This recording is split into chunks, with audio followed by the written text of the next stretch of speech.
Good evening. You have found Impossible VHS. If you are not sure how you got here, that is probably fine.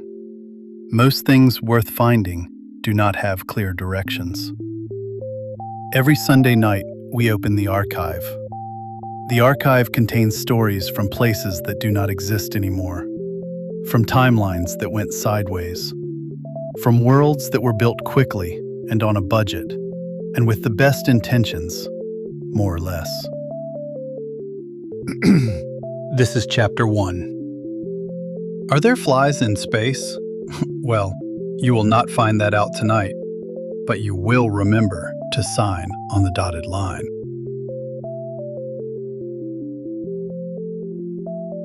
Take your time with this one. The story rewards it. This is Impossible VHS. I am glad you are here.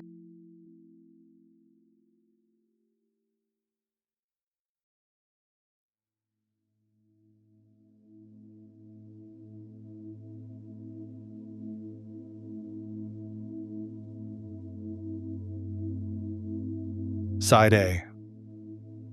Chapter 1. Mike. It had been 8 months since Mike Briggs had quit the gas station. Glenn was still on the couch, which was fine, which was just how it had ended up.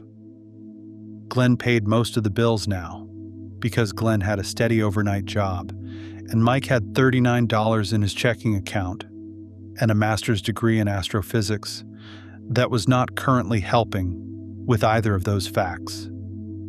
It didn't feel like his life was going the way he had planned it. He had a general sense that he had planned it at some point. The specifics were getting harder to locate. He reached into his jacket pocket and felt the photo that he knew was there. He left it there. It was 11:47 p.m. on a Tuesday in Carthage, Missouri. Ping Thought was open on his phone. Ping Thought was the delivery app now. All the delivery apps, technically.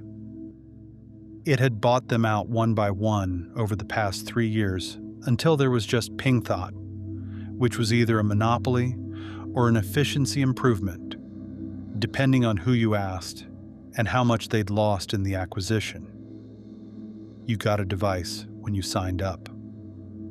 A small thing, somewhere between a phone and something that wasn't quite a phone, that ran the Ping Thought interface and handled routing and payment and customer communication and several other functions that Mike had never fully explored because he only needed the ones that got him from pickup to drop off and back.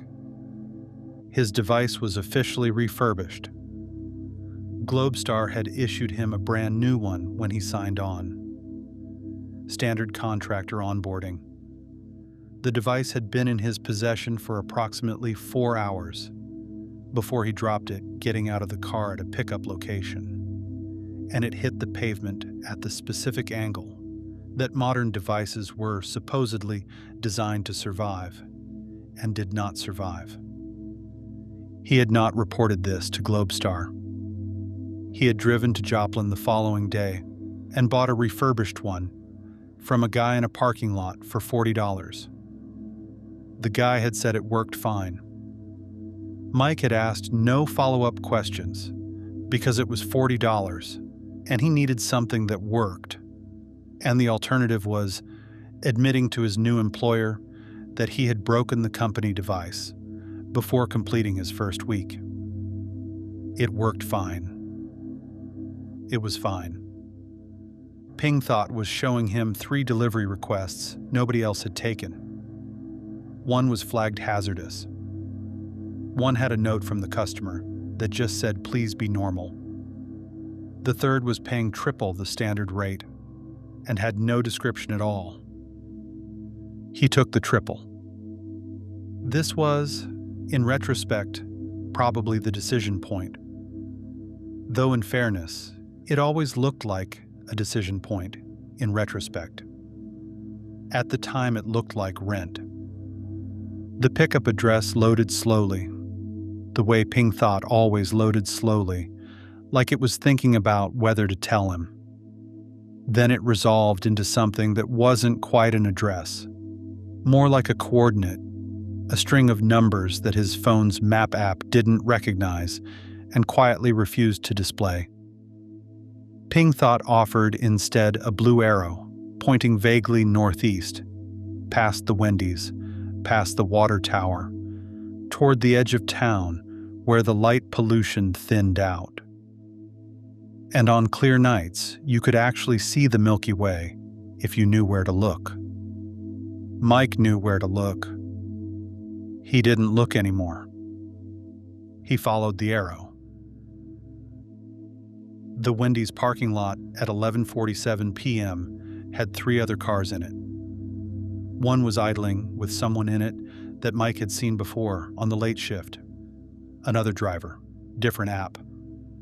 They'd nodded at each other once, and that was the extent of their relationship, which was the appropriate extent. One was parked with no one in it, and had been parked there every time Mike had come through in the past 2 weeks.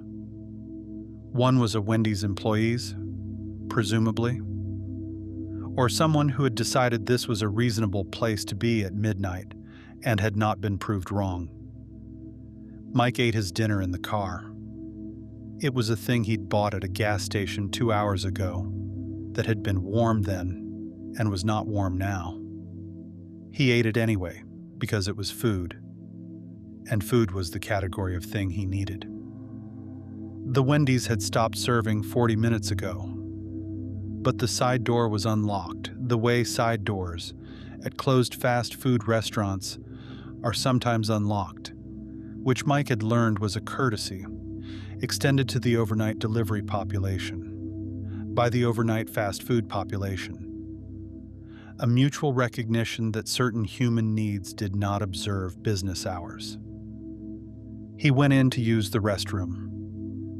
On the way back through the dining area, he passed a table where he'd left his jacket earlier. And his jacket had shifted, and the photo had slid out of the inner pocket and was sitting face up on the table, under the fluorescent light. He picked it up. It was a small framed photo of a telescope. Not a famous telescope. The one at the university where he'd done his graduate work. A 24-inch reflector that the department shared with 3 other programs, and that you had to book 6 weeks in advance, and that had given him, on a clear October night in his second year, the clearest view of the Andromeda Galaxy he'd ever had through an eyepiece. 2.537 million light years away. He had been 24 years old, and he had looked at it through that eyepiece and felt something that he didn't have a word for then and didn't have a word for now, and had spent the subsequent 10 years trying not to think about too directly, because thinking about it directly made the gap between that moment and this one feel very large. He had not looked at the photo in 6 months. He looked at it now, under the fluorescent lights of a closed Wendy's at midnight, with a gas station dinner sitting in his stomach, and 3 delivery requests nobody else had taken open on his refurbished phone. He put the photo back in his jacket pocket, went back to the car, opened Ping Thought, 3 requests pending. He took the triple. The pickup location was Globestar. Of course it was Globestar. Mike sat in the Wendy's parking lot for a moment, looking at the blue arrow pointing northeast toward the edge of town, and thought about the fact that he had worked at Globestar for 8 months before the memo and the hours and the loan benefit and the food delivery, and that Glenn was still there behind the counter on the overnight, and that the blue arrow was pointing at the place he used to work, like the universe had a sense of humor that was slightly too on the nose He drove there anyway. The building looked the same as it always had, which was to say, slightly wrong in a way that was hard to specify. The pump's a brand nobody had heard of. The signage in English, but the font just slightly off, like someone had described English lettering from memory and gotten most of it right. Inside, the refrigerated section hummed at a frequency that was almost correct. The lottery ticket display was stocked with brands Mike had never seen anywhere else. The coffee, as always, was inexplicably very good. Behind the counter, behind a stack of lottery tickets and a rotating rack of sunglasses that were all slightly the wrong shape, was Glenn. Glenn was reading his laminated sheet. Glenn was always reading his laminated sheet. "Mike Briggs," Glenn said, without looking up. It wasn't a question. "Yeah," Mike said. He looked at the store, at Glenn, at the store again. "I'm here for a pickup." "I know." Glenn put down the sheet and slid a tablet across the counter, with the unhurried efficiency of someone who had been waiting for exactly this. "Standard contractor agreement. Sign at the bottom." Mike looked at the tablet. The text was dense, formatted like a terms of service, which meant he did what everyone does with terms of service. He scrolled to the bottom. The sign button was there. There was also a small checkbox that said, "I understand the scope of services may include travel beyond standard jurisdictional boundaries," and another one that said, "I acknowledge receipt of applicable dimensional liability waivers," and one that said, "I grant operational continuity and likeness rights for ground-level deployment pursuant to Section 7(b) of the Contractor Supplementary Agreement." And Mike checked all of them, the way you check all the boxes, which is without reading them, because they were check boxes, and that's what you do. "Great," Glenn said. "You're in the system." "What system?" "Delivery." Glenn said it the way you'd say obviously. "Gig work, same as what you're doing now." "For who?" Glenn made a gesture that seemed to encompass everything. "Various clients, distributed network. Nobody's really in charge. You'll figure it out." Mike looked at the tablet again, then at Glenn, then at the gas station, which in his peripheral vision seemed slightly larger than it should have been for the footprint of the building outside. "Is this a normal delivery job?" Mike said. "Or—" "It's a delivery job," Glenn said. "The normal part is negotiable," which should have been a red flag. In Mike's defense, everything about his life for the past 4 years had involved red flags, and he'd developed a certain immunity. Also, the job paid triple.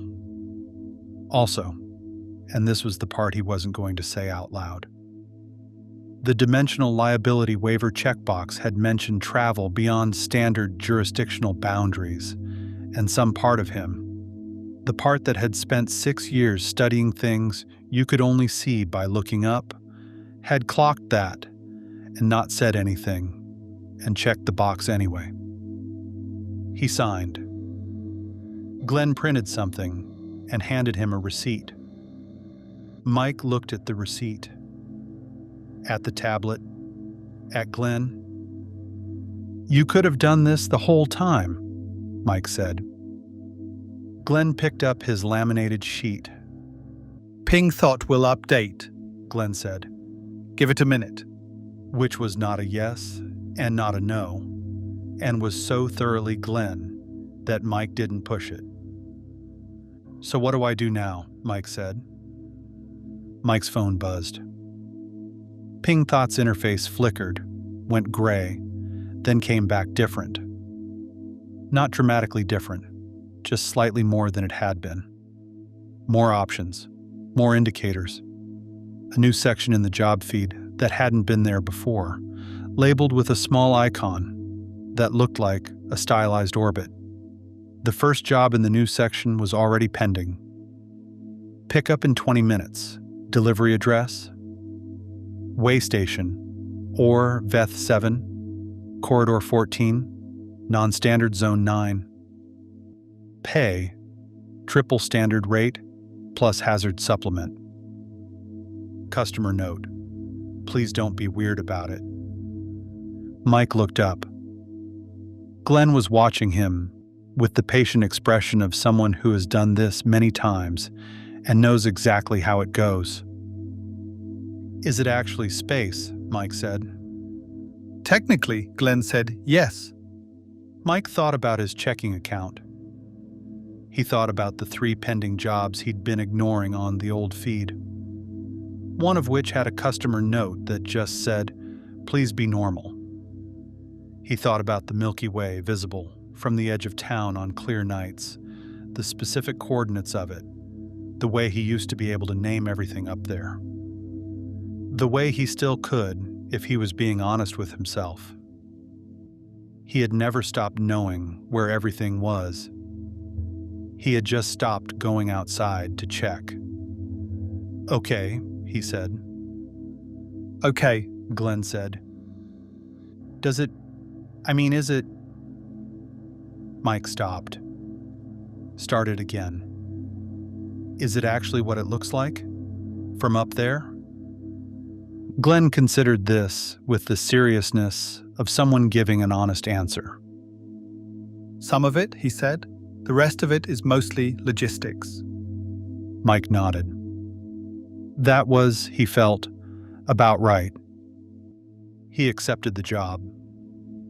Ping thought buzzed once, confirmed, and started routing him toward coordinates that his map app still refused to display, the blue arrow now pointing straight up. He called his landlord on the way out of the parking lot and left a voicemail saying he might be a few days late on rent, and he was sorry, and he'd explain later. He turned the radio on. A Rush song was playing, which he took as neither a good sign nor a bad sign, but as a sign nonetheless. The blue arrow led him northeast, past the water tower, to a field at the edge of town, where the light pollution dropped away completely and the sky opened up the way it only does when you're far enough from everything. He stopped the car, got out, looked up. He knew every constellation visible from this latitude. He'd spent years learning them, mapping them, understanding what they were and how far away they were and what that distance meant. He hadn't looked, really looked, in a long time. He looked now. It was the same sky it had always been. Same stars, same distances, same cold, indifferent, beautiful fact of it. Andromeda was where it always was, the faint smudge in Perseus, 2.537 million light years, the furthest thing visible to the naked eye from Earth's surface on a clear night, if you knew where to look. Ping thought buzzed. Your pickup window closes in 8 minutes. Please proceed to launch coordinates. Yeah, Mike said, to nobody. Okay. He got back in the car. He didn't look away from the sky until he had to.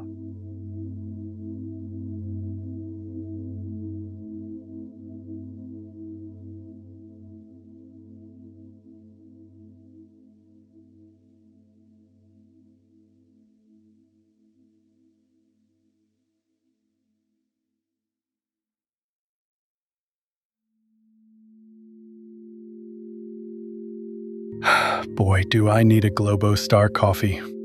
Or maybe something Euclidean. That was Chapter 1 on Sunday night. Unless you were listening to this in the future, then all bets are off. If this found you at the right moment, if something in it landed where you needed it to, tell someone. Not for the algorithm, just because a story that travels further has a better chance of mattering to someone who needed it. The archive is open every Sunday night. We will see you then.